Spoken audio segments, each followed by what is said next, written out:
સુરેન્દ્રનગરમાં ધોળીધજા ડેમમાંથી 4 દિવસ માટે પાણી કાપ કરવાના નિર્ણય અંગે હવે ફેરવિચારણા શરૂ કરવામાં આવી છે। ગ્રામીણ વિસ્તારોમાં નાખવામાં આવેલી પાઇપલાઇન અને વાલ્વના સમારકામ માટે અગાઉ પાણી બંધ કરવાનો નિર્ણય લેવામાં આવ્યો હતો।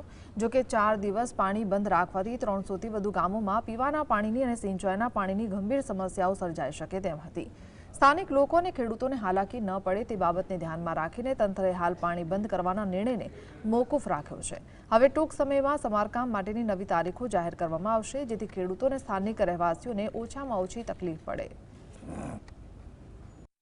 સુરેન્દ્રનગર પાણી પુરવઠા વિભાગ દ્વારા શહેરમાં અને ખાસ કરીને સુરેન્દ્રનગર જિલ્લાના 300 થી વધુ ગામોમાં 4 દિવસ પાણી વિતરણ બંધ કરવાનો નિર્ણય કરવામાં આવ્યો હતો, પરંતુ આ બાબતે હોબાળો મચી ગયો હોવાના કારણે હાલ ફરી એક વખત આજે પાણી પુરવઠા વિભાગ છે તેમના દ્વારા વિચારણા શરૂ કરવામાં આવી છે।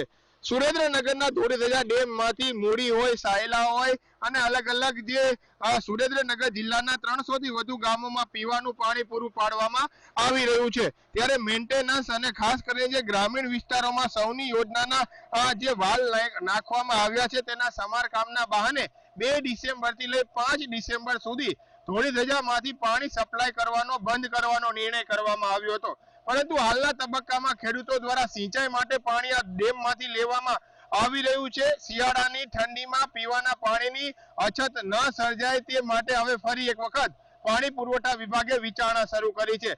આગામી દિવસોમાં ખેડૂતોને પણ હાલાકી ના પડે અને 300 થી વધુ ગામોના લોકોને પણ પીવાના પાણીના પ્રશ્ન ન સર્જાય ત્યારે આ મેન્ટેનન્સ કરવાની વિચારણા હવે પાણી પુરવઠા વિભાગ દ્વારા શરૂ કરવામાં આવી છે। 2 ડિસેમ્બરથી લઈ 5 ડિસેમ્બર સુધી જે પાણી બંધ કરવાનો નિર્ણય કરાયો હતો તે હાલ પૂરતો મોકૂફ રાખવામાં આવ્યો છે। Fazal Chauhan, GSTV news, Surendranagar.